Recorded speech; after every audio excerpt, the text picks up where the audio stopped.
हर हर व्यक्ति, हर ईश्वर, हर भगवान के दो स्वरूप होते हैं, या कहो अनेक स्वरूप होते हैं। उसमें से एक तत्व स्वरूप होता है। जैसे तुम्हारे पिता हैं, तत्वतः वह एक मनुष्य है। उनकी दो आंखें, एक नाक है, दो कान है, आदि आदि मनुष्य वाले सारे लक्षण उनमें हैं। तो तत्वतः वह देवता नहीं है, वो कोई पशु नहीं है, बंदर नहीं है, या और क्षमा करेंगे आप, नहीं है, वो मनुष्य हैं। तो ये तो हो गया तत्व स्वरूप। उसके अलावा अब उनके अनेक स्वरूप क्या हैं कि एक तो वो आपके तो पिता हैं और आपकी माता के पति हैं, अपने बड़े भाई के छोटे भाई हैं, छोटे भाई के बड़े भाई हैं, आपकी भाभी के ससुर हैं, आदि आदि। इसी प्रकार जो भगवान श्री कृष्ण हैं, तत्वतः वह भगवान हैं, सृष्टि के नियंता हैं, ईश्वर हैं, परम शक्तिमान हैं, परम ब्रह्म हैं। ये तो हो गया तत्व। अब हमें उनसे जो अपना रिलेशन एस्टेब्लिश करना है, जैसे आपके पिता का नाम राम नरेश यादव है मान लीजिए, तो अब राम नरेश यादव, एक तो ये हो गया कि वो मनुष्य हैं, पंजाबी हैं, पंजाब के रहने वाले हैं। अब आपके कौन हैं, ये आपको रिलेशन करना है कि आपके वो पिता हैं, आपकी माता के पति हैं, आपकी भाभी के ससुर हैं। इसी प्रकार कृष्ण का एक ये डिसाइड हो गया कि परम शक्तिमान वो ईश्वर हैं। अब उस ईश्वर से मेरा क्या संबंध है, इसके लिए पांच रस हैं। दास्य, सख्य, वात्सल्य, शांत से शुरू होता है। शांत, दास्य, सख्य, वात्सल्य और मधुर। ये जो आपने दो प्रकार की भक्ति कही है, ये सुनी सुनाई बात है, इसमें कोई दम नहीं है, दो प्रकार की नहीं है।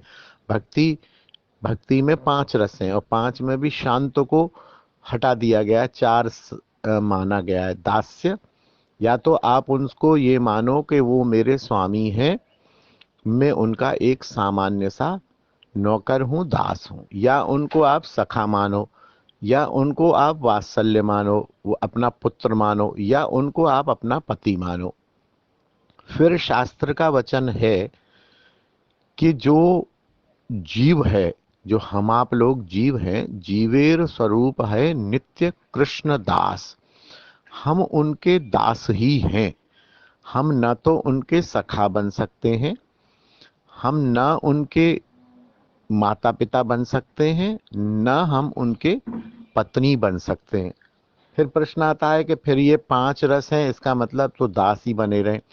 तो फिर इसका उत्तर ये मिलता है कि यदि हमारा मन कर रहा है कि हम उनको पुत्र समान माने, तो हम यशोदा के दास बन जाएं, क्योंकि दासत्व को नहीं छोड़ना है। बेसिकली हम दास हैं, जैसे बेसिकली ईश्वर भगवान श्री कृष्ण भगवान हैं, उसी तरह बेसिकली हम जीव दास हैं। तो हम यशोदा नहीं बन सकते, हम उनकी पत्नी नहीं बन सकते, हम उनके सखा मधुमंगल नहीं बन सकते, लेकिन हमारा उनसे दोस्ती करने का मन है, उनकी दोस्ती जैसी लीलाओं का हमें आनंद आता है, तो हम फिर मधुमंगल के नौकर बन जाएं। तो मधुमंगल के नौकर बन जाएंगे, तो हम जो मधुमंगल के साथ रहेंगे, मधुमंगल की सेवा करेंगे, मधुमंगल जो जो हंसी मजाक करेगा, जहां जहां जाएगा हम भी जाएंगे, तो हम सख्य रस का आस्वादन कर लेंगे।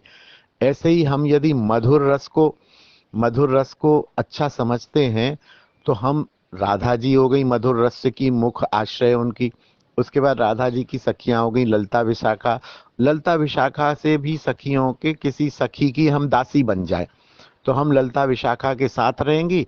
जहां राधा जी जाएंगी वहां ललता विशाखा जाएंगी, जहां ललता विशाखा जाएंगी वहां हम जाएंगे। तो उनके मधुर रस की लीलाओं का दर्शन करने का अधिकार है। जैसे मेरी पत्नी है, मैं हूं, और एक बाई है, या एक हमारी केयर टेकर हमने रख ली है, वो हमारे कमरे में भले ही घुस आए, हम पति पत्नी यदि गलबैया दे के बैठे हों, वो उसके दर्शन मात्र कर ले, लेकिन वो दासी ये चाहे कि मेरी पत्नी को हटा के और मेरे साथ वो गलबैया दे के बैठ जाए, तो वो पिटेगी और भगा दी जाएगी। केवल मधुर रस के, वात्सल्य रस के, सख्य रस के, इन 3 रस के हम दर्शन के अधिकारी हैं, वो भी दास बन के। तो थोड़ा मैंने ब्रीफ किया, ये बहुत विशाल विषय है। कभी आप वृंदावन आए तो आमने सामने बैठ के इसको समझेंगे तो क्लियर हो जाएगा। जय श्री राधे। बोल हरि बोल हरि बोल हरि बोल हरि बोल हरि बोल हरि बोल हरि बोल हरि बोल हरि बोल हरि बोल